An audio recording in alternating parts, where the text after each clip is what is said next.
Hello everyone, my name's Cliff and welcome back to my channel. This is Cliff's Dark Gems. And if you're new here, welcome for the first time. And today is Tag Tuesday. And we're going to do the old school April tag. Created by Kritz Read. And I was tagged by Kritz. So stay tuned.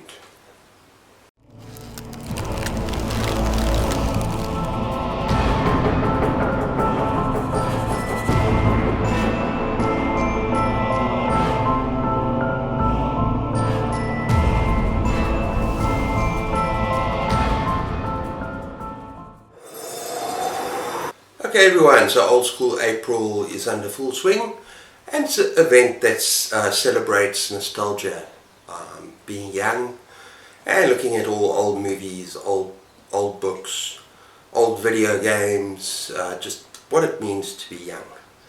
And I would like to say that I know that it's under full swing at the moment, and I would just like to wish everyone that's taking part, I just hope you're all having a great time and having a real party with this event.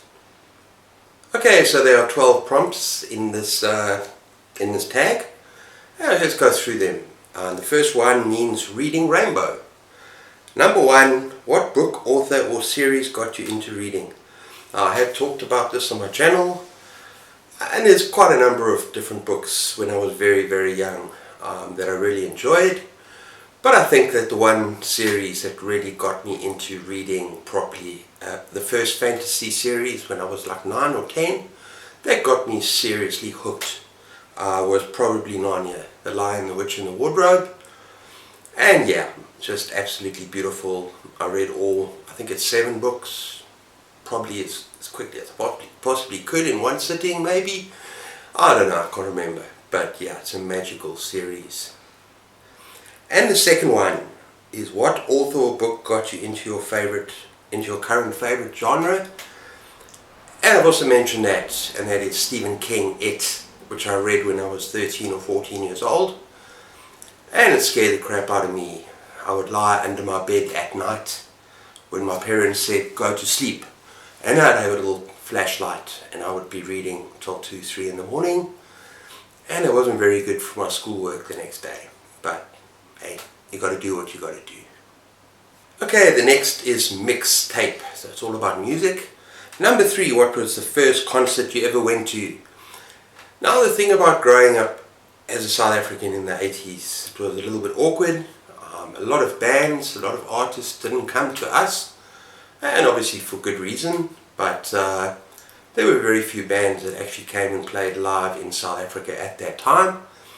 And I was lucky enough to see U2 live in concert in Johannesburg. I'm not sure if that was the first musical gig I've ever been to, but that was the most memorable. And I went with my brother and some friends, and we had a great time. I've also seen live, the band live, and Smashing Pumpkins, and Red Hot Chili Peppers, more recently in Cape Town, and a number of other bands. But as I say, during that time when I was a child, there were obviously bands that chose not to come to this country for obvious reasons. Okay, number 4 is which band or artist do you love but never got to see live? Oh, I'm a child of the 70s. I love 70s music and some 80s music. So there are so many. I'm just going to talk about my favorites here. But I would have loved to see Led Zeppelin live more than anything else. Excuse me. As well as Pink Floyd. I absolutely adore Pink Floyd.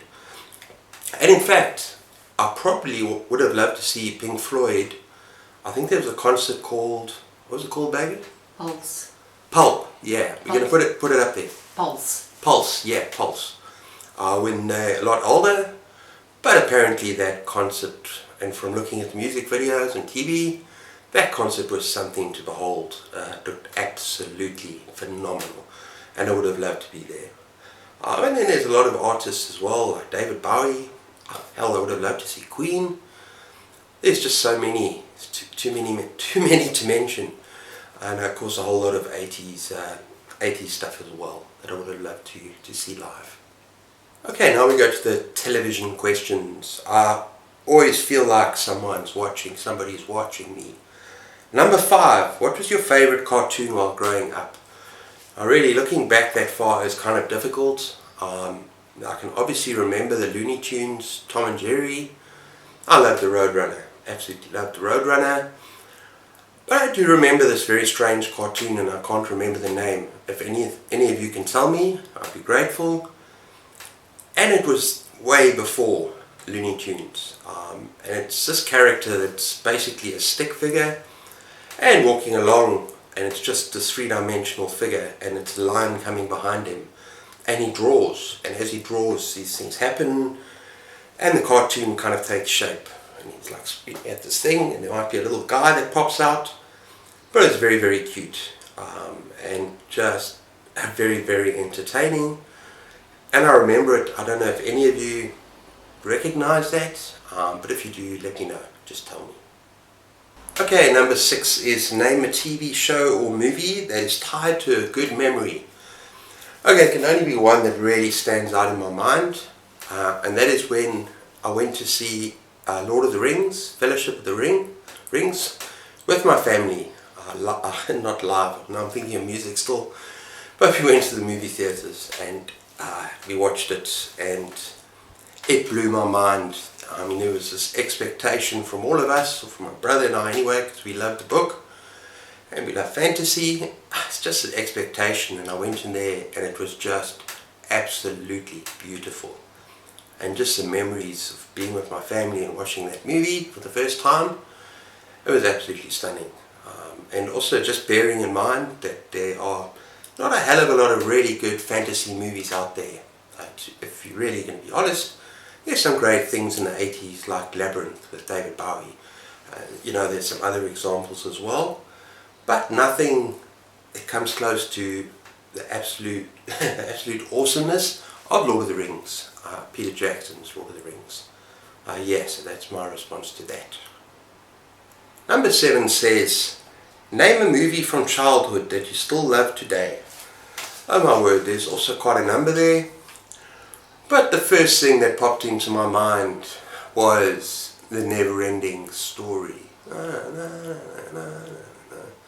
And the soundtrack. And the first thing that popped into my mind was that dragon thing, that white dragon with that big smiley face.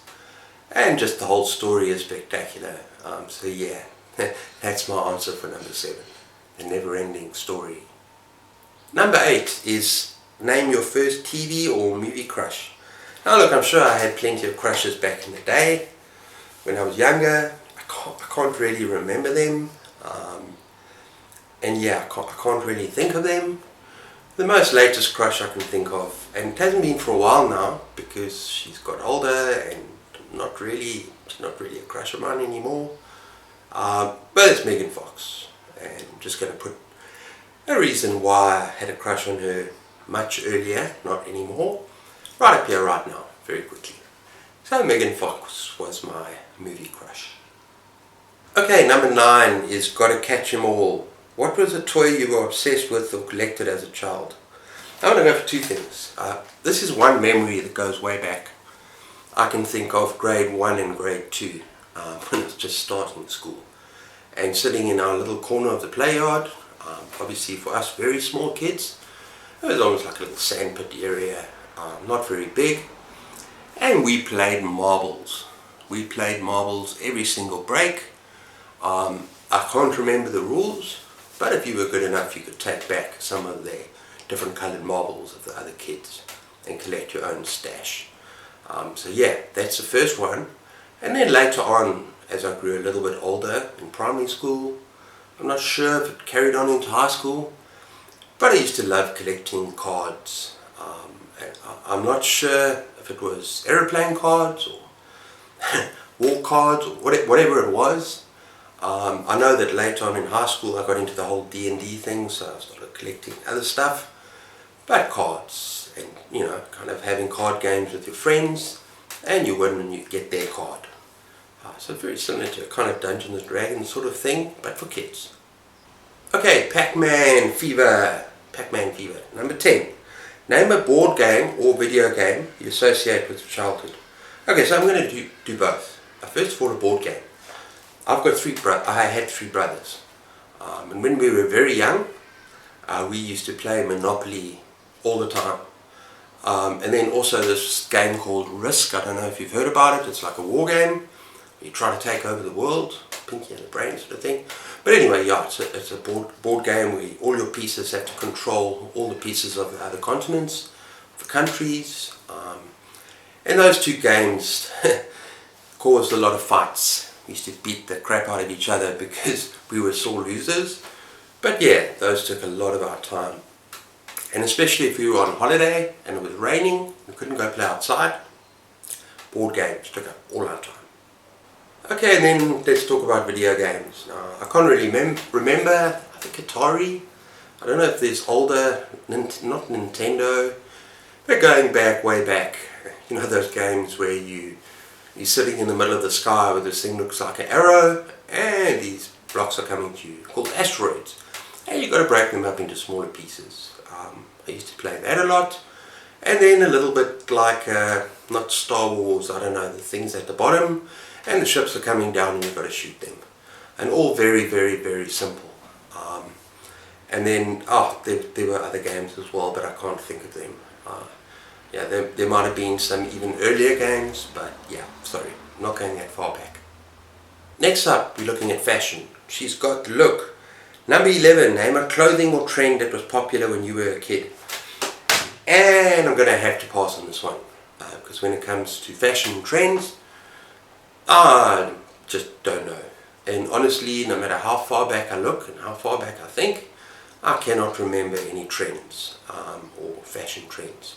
I simply wasn't interested.